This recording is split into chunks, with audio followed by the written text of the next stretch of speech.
ओम ब्रह्म बृहस्पतिये नमः। आज गुरुवार के दिन आप सुनिए बृहस्पतिवार की व्रत कथा। भारतवर्ष में एक प्रतापी और दानी राजा राज्य करता था। वह नित्य गरीबों और ब्राह्मणों की सहायता करता था। यह बात उसकी रानी को अच्छी नहीं लगती थी। वह न ही गरीबों को दान देती, न ही भगवान का पूजन करती थी और राजा को भी दान देने से मना किया करती थी।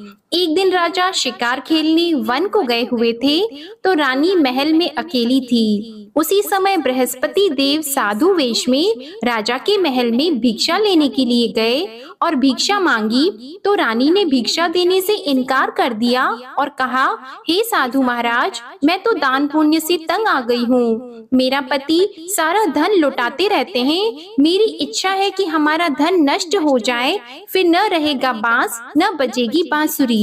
साधु ने कहा, देवी तुम तो बड़ी विचित्र हो। धन संतान तो सभी चाहते हैं, पुत्र और लक्ष्मी तो पापी के घर भी होने चाहिए। यदि तुम्हारे पास अधिक धन है तो भूखों को भोजन दो, प्यासों के लिए प्याऊ बनवाओ, मुसाफिरों के लिए धर्मशालाएं खुलवाओ।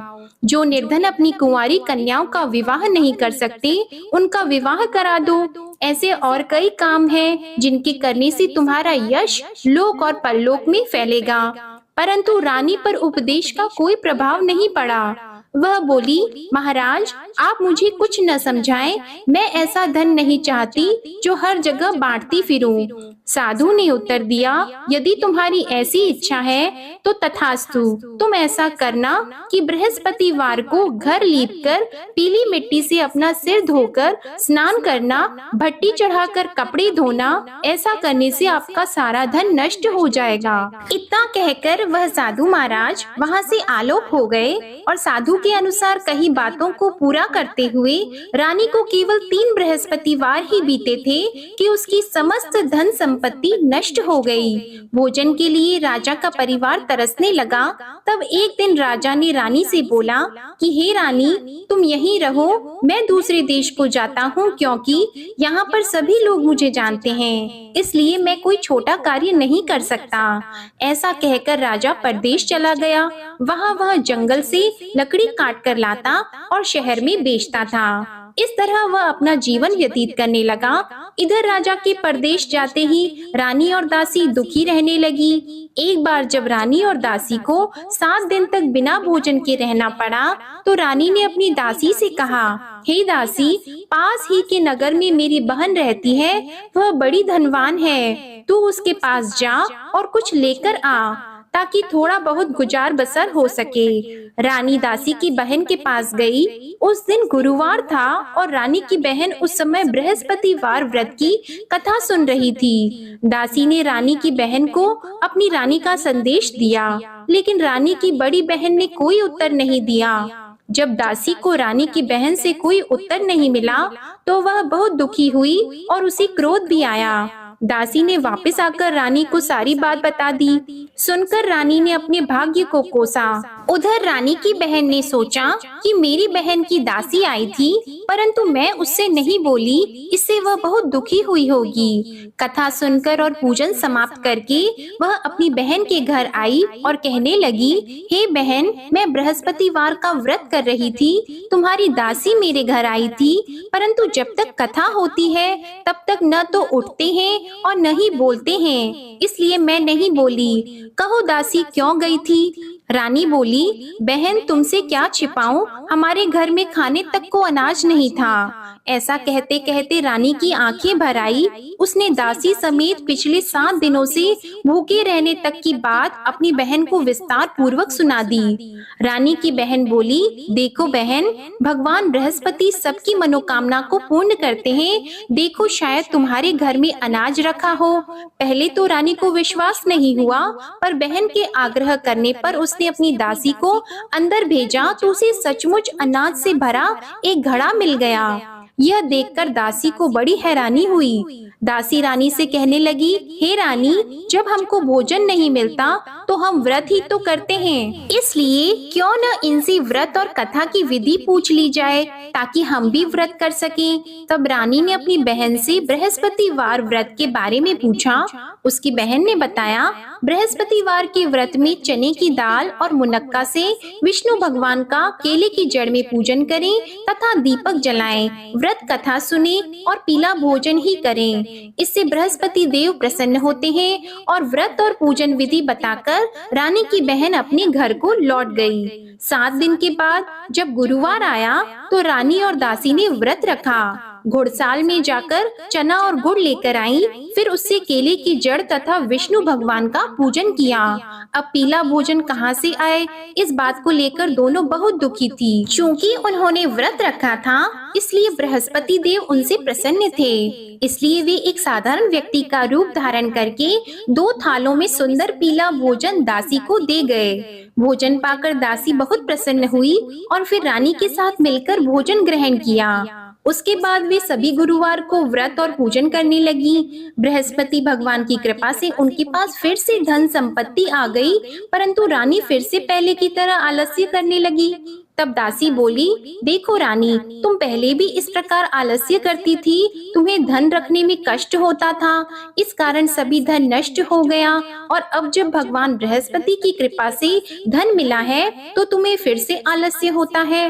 रानी को समझाते हुए दासी कहती हैं कि बड़ी मुसीबतों के बाद हमने यह धन पाया है, इसलिए हमें दान पुण्य करना चाहिए, भूखे मनुष्यों को भोजन कराना चाहिए और धन को शुभ कार्यों में खर्च करना चाहिए, जिससे तुम्हारे कुल का यश बढ़ेगा, स्वर्ग की प्राप्ति होगी और पितृ प्रसन्न होंगे। दासी की बात मानकर रानी अपना धन शुभ कार्यों में खर्च करने लगी, जिससे पूरे नगर में उसका यश फैलने लगा। उधर एक दिन राजा दुखी होकर जंगल में एक पेड़ के नीचे आसन जमाकर बैठ गया। वह अपनी दशा को याद करके व्याकुल होने लगा। बृहस्पतिवार का दिन था। एकाएक उसने देखा कि निर्जन वन में एक साधु प्रकट हुए। वह साधु वेश में स्वयं बृहस्पति देवता थे। लकड़हारे के सामने आकर बोले, हे लकड़हारे, इस सुनसान जंगल में तू इतना चिंता मग्न क्यों बैठा है? लकड़हारे ने दोनों हाथ जोड़कर प्रणाम किया और उत्तर दिया, महात्मा जी, आप सब कुछ जानते हैं, मैं क्या कहूँ? यह कहकर रोने लगा और साधु को अपनी आत्मकथा सुनाई। महात्मा जी ने कहा, तुम्हारी स्त्री ने बृहस्पतिवार के दिन बृहस्पति भगवान का निरादर किया है, जिसके कारण रुष्ट होकर उन्होंने तुम्हारी यह दशा कर दी। अब तुम चिंता को दूर करके मेरे कहने पर चलो तो तुम्हारे सब कष्ट दूर हो जाएंगे और भगवान पहले से भी अधिक संपत्ति देंगे। तुम बृहस्पति के दिन कथा किया करो, 2 पैसे के चने मुनक्का लाकर उसका प्रसाद बनाओ और शुद्ध जल से लोटे में शक्कर मिलाकर अमृत तैयार करो। कथा के पश्चात अपने सारे परिवार और सुनने वाले प्रेमियों में अमृत व प्रसाद को बांटकर खुद भी ग्रहण करो। ऐसा करने से भगवान तुम्हारी सब मनोकामनाएं पूरी करेंगे। साधु के ऐसे वचन सुनकर लकड़हारा बोला, हे प्रभु, मुझे लकड़ी बेचकर इतना पैसा नहीं मिलता जिससे भोजन के उपरांत कुछ बचा सकूं। मैंने रात्रि में अपनी स्त्री को व्याकुल देखा है, मेरे पास कुछ भी नहीं जिससे मैं उसकी खबर मंगा सकूं। साधु ने कहा, हे लकड़हारी, तुम किसी बात की चिंता मत करो। बृहस्पतिवार के दिन तुम रोजाना की तरह लकड़ियां लेकर शहर को जाओ। तुमको रोज से दुगुना धन प्राप्त होगा, जिससे तुम भली भांति भोजन कर लोगे और बृहस्पति देव की पूजा का सामान भी आ जाएगा। इतना कहकर साधु अंतर ध्यान हो गए। धीरे धीरे समय व्यतीत होने पर फिर वही बृहस्पतिवार का दिन आया। लकड़हारा जंगल से लकड़ी काटकर किसी शहर में बेचने गया। उसे उस दिन और दिन से अधिक पैसा मिला। राजा ने चना गुड़ आदि लाकर गुरुवार का व्रत किया। उस दिन से उसके सभी क्लेश दूर हो गए, परंतु जब दोबारा गुरुवार का दिन आया तो बृहस्पतिवार का व्रत करना भूल गया। इस कारण बृहस्पति भगवान नाराज हो गए। उस दिन उस नगर के राजा ने विशाल यज्ञ का आयोजन किया था तथा शहर में ये घोषणा करा दी कि कोई भी मनुष्य अपने घर में भोजन न बनवाए, न आग जलाए। समस्त जनता मेरे यहाँ भोजन करने आए। इस आज्ञा को जो न मानेगा उसे फांसी की सजा दी जाएगी। इस तरह की घोषणा संपूर्ण नगर में करवा दी गई। राजा की आज्ञा के अनुसार शहर के सभी लोग भोजन करने गए, लेकिन लकड़हारा कुछ देर से पहुँचा। इसलिए राजा उसको अपने साथ घर लेके गए और ले जाकर भोजन करा रहे थे तो रानी की दृष्टि उस खूंटी पर पड़ी जिस पर उसका हार लटका हुआ था। वह वहाँ पर दिखाई नहीं दिया। रानी ने निश्चय किया कि मेरा हार इस मनुष्य ने चुरा लिया है। उसी समय सिपाहियों को बुलाकर उसको कारागार में डलवा दिया। जब लकड़हारा कारागार में पड़ गया और बहुत दुखी होकर विचार करने लगा कि न जाने कौन से पूर्व जन्म के कर्म से मुझे यह दुख प्राप्त हुआ है, और उसी साधु को याद करने लगा जो कि जंगल में मिला था। उसी समय तत्काल बृहस्पति देव साधु के रूप में प्रकट हुए और उसकी दशा को देखकर कहने लगे, अरे मूर्ख, तूने बृहस्पति देव की कथा नहीं करी, इस कारण तुझे दुख प्राप्त हुआ है। अब चिंता मत कर, बृहस्पतिवार के दिन कारागार के दरवाजे पर 4 पैसे पड़े मिलेंगे, उनसे तू बृहस्पति देव की पूजा करना, तेरे सभी कष्ट दूर हो जाएंगे। बृहस्पतिवार के दिन उसे 4 पैसे मिले। लकड़हारे ने कथा कही। उसी रात्रि को बृहस्पति देव ने उस नगर के राजा को स्वप्न में कहा, हे राजा, तुमने जिस आदमी को कारागार में बंद कर दिया है वह निर्दोष है, वह राजा है, उसे छोड़ देना। रानी का हार उसी खूंटी पर लटका है, अगर तू ऐसा नहीं करेगा तो मैं तेरे राज्य को नष्ट कर दूंगा। इस तरह रात्रि के स्वप्न को देखकर राजा प्रातः काल उठा और खूंटी पर हार देखकर लकड़हारे को बुलाकर क्षमा मांगी और लकड़हारे को योग्य सुंदर वस्त्र आभूषण देकर विदा कर दिया। बृहस्पति देव की आज्ञा के अनुसार लकड़हारा अपने नगर को चल दिया। राजा जब अपने नगर के निकट पहुंचा तो उसे बड़ा आश्चर्य हुआ। नगर में पहले से अधिक बाग, तालाब, कुएं तथा बहुत सी धर्मशाला, मंदिर आदि बन गई हैं। राजा ने पूछा, यह किसका बाग और धर्मशाला है? तब नगर के सब लोग कहने लगे, यह सब रानी और बंदी के हैं। तो राजा को आश्चर्य हुआ और गुस्सा भी आया। जब रानी ने यह खबर सुनी कि राजा आ रहे हैं तो उन्होंने दासी से कहा, हे दासी, देख राजा हमको कितनी बुरी हालत में छोड़ गए थे, हमारी ऐसी हालत देखकर वह लौट न जाएं, इसलिए तू दरवाजे पर खड़ी हो जा। आज्ञा के अनुसार दासी दरवाजे पर खड़ी हो गई। राजा आए तो उन्हें अपने साथ लेकर आई। तब राजा ने क्रोध करके अपनी रानी से पूछा कि यह धन तुम्हें कैसे प्राप्त हुआ है? तब उन्होंने कहा, हमें यह सब धन बृहस्पति देव के इस व्रत के प्रभाव से प्राप्त हुआ है। राजा ने निश्चय किया कि 7 रोज बाद तो सभी बृहस्पति देव का पूजन करते हैं, परंतु मैं प्रतिदिन दिन में 3 बार कहानी और रोज व्रत किया करूंगा। अब हर समय राजा के दुपट्टे में चने की दाल बंदी रहती और दिन में 3 बार कहानी कहते। एक रोज राजा ने विचार किया कि चलो अपनी बहन के यहाँ हो आवे। इस तरह निश्चय करके राजा घोड़े पर सवार होकर अपनी बहन के यहाँ को चलने लगा। मार्ग में उसने देखा कि कुछ आदमी एक मुर्दे को लिए जा रहे हैं। उन्हें रोककर राजा कहने लगा, अरे भाइयों, मेरी बृहस्पति देव की कथा सुन लो। वे बोले, लो हमारा तो आदमी मर गया है, इसको अपनी कथा की पड़ी है। परंतु कुछ आदमी बोले, अच्छा कहो, हम तुम्हारी कथा भी सुनेंगे। राजा ने दाल निकाली और जब कथा आधी हुई थी कि मुर्दा हिलने लग गया, और जब कथा समाप्त हो गई तो राम राम करके मनुष्य उठकर खड़ा हो गया। आगे मार्ग में उसे एक किसान खेत में हल चलाता मिला तो राजा ने उसे देखकर बोला, अरे भैया, तुम मेरी बृहस्पतिवार की कथा सुन लो। किसान बोला, जब तक मैं तेरी कथा सुनूंगा तब तक 4 हरैया जोत लूंगा, जा अपनी कथा किसी और को सुनाना। इस तरह राजा आगे चलने लगा। राजा के हटते ही बैल पछाड़ खाकर गिर गए और किसान के पेट में बड़ी जोर का दर्द होने लगा। उस समय उसकी माँ रोटी लेकर आई और उसने जब यह देखा तो अपने पुत्र से सब हाल पूछा और बेटे ने सभी हाल कह दिया।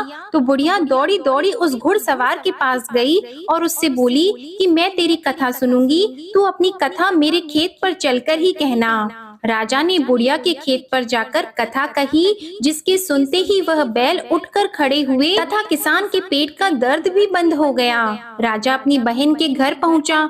बहन ने भाई की खूब मेहमानी की। दूसरे रोज प्रातः काल राजा जगा तो वह देखने लगा कि सब लोग भोजन कर रहे हैं। राजा ने अपनी बहन से कहा, ऐसा कोई मनुष्य है जिसने भोजन नहीं किया हो? मेरे बृहस्पतिवार की कथा सुन ले। बहन बोली, हे भैया, यह देव देश ऐसा है कि पहले यहाँ लोग भोजन करते हैं, बाद में अन्य काम करते हैं। अगर कोई पड़ोस में हो तो देख आऊं। वह ऐसा कहकर देखने चली गई, परंतु उसे कोई ऐसा व्यक्ति नहीं मिला जिसने भोजन न किया हो। अतः वह एक कुम्हार के घर गई जिसका लड़का बीमार था। उसे मालूम हुआ कि उनके यहाँ 3 रोज से किसी ने भोजन नहीं किया है। रानी ने अपने भाई की कथा सुनने के लिए कुम्हार से कहा। वह तैयार हो गया। राजा ने जाकर बृहस्पतिवार की कथा कही, जिसको सुनकर उसका लड़का ठीक हो गया। अब तो राजा की प्रशंसा होने लगी। एक रोज राजा ने अपनी बहन से कहा कि हे बहन, हम अपने घर को जाएंगे, तुम भी तैयार हो जाओ। राजा की बहन ने अपनी सास से कहा तो सास ने कहा हाँ चली जा, परंतु अपने लड़कों को मत ले जाना, क्योंकि तेरे भाई की कोई औलाद नहीं है। बहन ने अपने भैया से कहा, हे भैया, मैं तो चलूंगी पर कोई बालक नहीं चलेगा।